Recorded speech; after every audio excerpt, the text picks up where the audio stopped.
Lokeren Thames et le RWDM, un match au sommet entre deux équipes qui rêvent encore de la D1A. Et une équipe en rêve plus que tout, c'est le côté de Lokeren. Dianganga est titulaire avec Janssen également. Il était suspendu face à Serein, mais il est bien de retour. Et puis du côté... Et on est parti pour 90 minutes avec le coup d'envoi donné par l'arbitre. Et la première possession, l'interception intéressante. Et peut-être déjà la première occasion. Le ballon est perdu dans le grand rectangle et c'est finalement dégagé. Pas mal d'incompréhension. Et puis cette frappe, l'arrêt déjà de La Towers pour Lokeren. Et c'est ce genre de frappe de Nainggolan qui peut faire mal à la défense.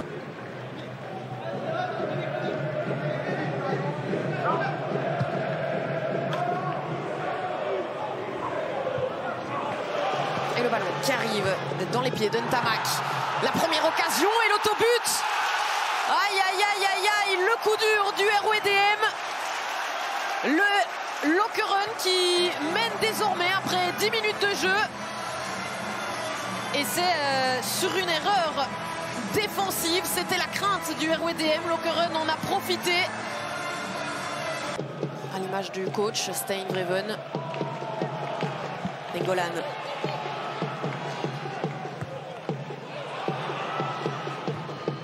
Peut-être une nouvelle occasion. Et déjà le 2-0. Mais comment est-ce possible? Défensivement, il y a des trous partout et Lokeren en profite pour faire le break déjà après 14 minutes seulement. Vink qui trouve une nouvelle fois l'ouverture pour son premier but en Jupiler Pro League sous les yeux de Geita Fofana. Lokeren qui est sur son petit nuage mais qui doit faire attention à ses récupérations. Parce que le RWDM n'a pas dit son dernier mot. Biron dans le grand rectangle. Biron avec le petit jeu au pied et l'arrêt de Gabriel dans le petit filet. Chutoabe qui a hésité à frapper. La feinte. Il renvoie vers Ziani.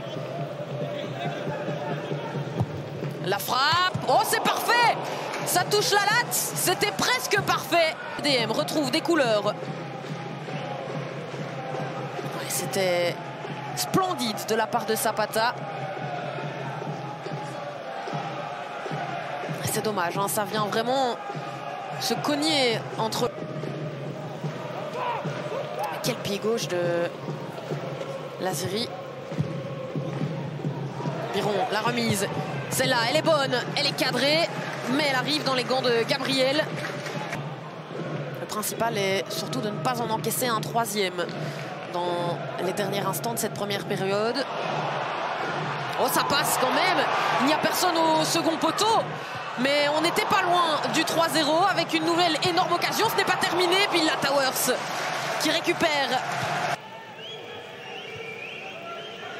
Et de Daigne. Et voilà le coup de sifflet de Massimiliano Leda qui renvoie les joueurs au vestiaire. Et qui avait peut-être même conduit au premier but puisque c'était un autobut de Xavier Preis, mais Van Arscott avait bien suivi derrière. Et on est donc reparti pour 45 minutes. Le ballon en percussion, en profondeur pour aller trouver Ntamak. Ça revient vers Nainggolan. Nainggolan qui va frapper, évidemment qu'il va frapper. L'arrêt de Bill La Towers, c'est ce ballon qui trouve finalement la latte. Et finalement Chutoabe. Deuxième chance, Nainggolan qui a de l'espace face à lui, il va tirer évidemment. Radja Nainggolan, la latte. C'est pas possible après la latte de tout à l'heure. En voilà une seconde. Il avait battu le gardien molenbeekois. Mais c'est la latte qui l'a empêché d'avoir son but. Mais c'est la troisième tentative lointaine de Radja Nainggolan dans ce match. Ballon qui arrive dans les pieds de Bonnen. Mais tout l'effectif du RWDM est déjà de retour. Mis à part Biron, le centre de Bonnen sur la tête. Au second poteau. On entend un Piotr Parsicek dans ce rectangle. Il essaye de se dégager tant bien que mal. Ça arrive sur sa tête. Et le coup de sifflet final donné par Massimiliano Leda qui signe une nouvelle victoire pour Lokeren. quoi satisfaire